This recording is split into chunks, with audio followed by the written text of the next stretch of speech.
Gift যেটা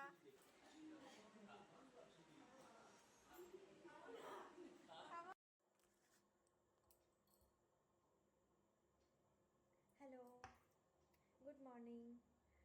হ্যাঁ, এখন গুড মর্নিংই আমার, কারণ এখন বাজছে ভোর 5:30। আমি এখন যাব ডিউটি। ভোরবেলায় উঠে ভিডিও কেন করছি সেটাও বলছি। আসলে আজকে একটা খুব স্পেশাল দিন। আজকে জিতের মানে আমার বরের জন্মদিন। ঠিক আছে, তো কি হবে জানি না সারাটা দিন, তো দেখা যাক কি করা যায়। তো সেটাই তোমাদের সঙ্গে আজকে সারাদিন শেয়ার করব। এখানে স্কুল থেকে ফেরার পথেই আমি কেকটা নিয়ে চলে এসেছিলাম, সেটাই ফ্রিজে রেখে দিলাম। আর এখন আমি ডাইরেক্ট চলে এসেছি রেডি হয়ে রান্নাঘরে। সকালে কিছু ভিডিও করা হয়নি কারণ কাজেও ব্যস্ত ছিলাম। কারণ আজকে রান্নার দায়িত্বটা পড়েছে, আজকে আমি বানিয়েছিলাম পনির বাটার মশালা। এই রেসিপিটা যদিও আমার দিদির শেখানো, তো সেটার জন্যই রান্নাঘরে চলে এসেছি। এখানে মামুনি বলছে আর ভিডিও করতে হয় না, তো যাই হোক তাও আমি করে নিয়েছি। আর এটা পায়েসটাও রেডি হয়ে গেছে। পায়েসটা যদিও মামুনি বানিয়েছিল, খুব সুন্দর বানায়। আমি অতটা ভালো পারি না, অ্যাকচুয়ালি ভালো করে শিখিও নি, জানিও না, তো তার জন্যই। আর এখানে আমি গিফট প্যাক করছি, হ্যাঁ, লাস্ট মোমেন্টে, কারণ এর পেছনে রয়েছে একটা ছোট্ট স্টোরি।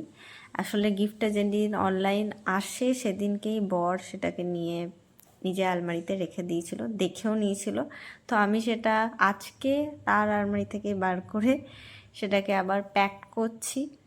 তো কিছু করার নেই, এটাই হচ্ছে স্টোরি। লাস্ট মোমেন্টে আর কিছু আমি অন্য কিছু জোগাড় করতে পারিনি, তো এটাই আমাকে প্যাক করে দিতে হয়েছে। তো সেটাই লাস্ট মোমেন্টে প্যাক করে নিচ্ছি তাড়াতাড়ি করে, কারণ এরপরে কেক কাটিং হবে। আর এখানে বড়মশাই রেডি হচ্ছেন,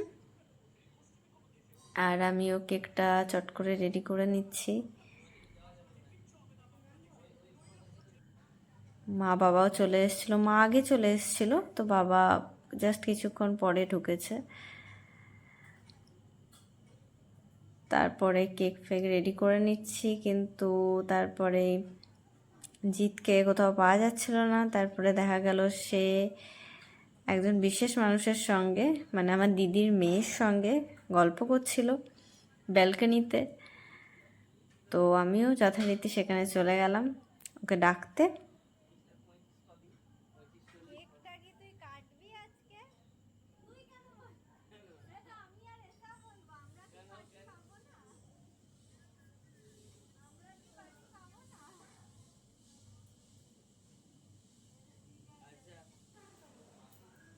আর এখানে সবাই গল্প করছে, বাট ফাইনালি কেকটা কাটিং স্টার্ট হলো।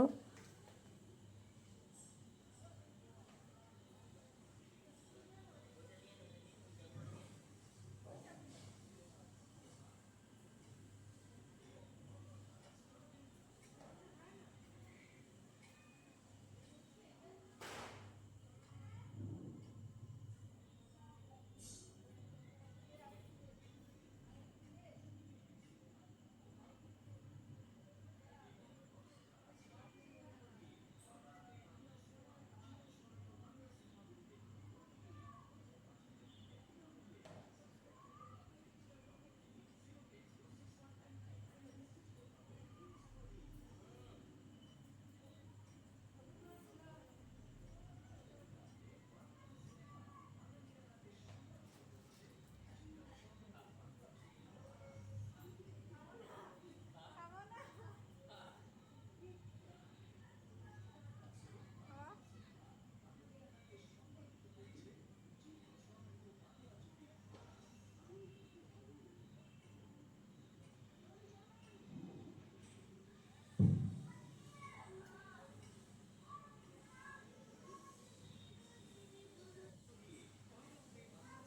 সেই বিখ্যাত গিফট যেটা আলমারি থেকে বার করতে হলো আমাকে।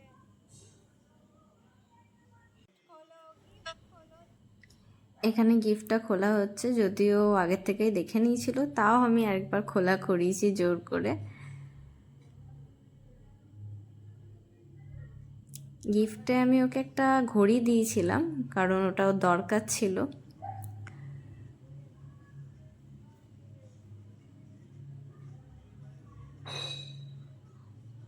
আনবক্সিং করছিস নাকি, এমন করে খুলছিস?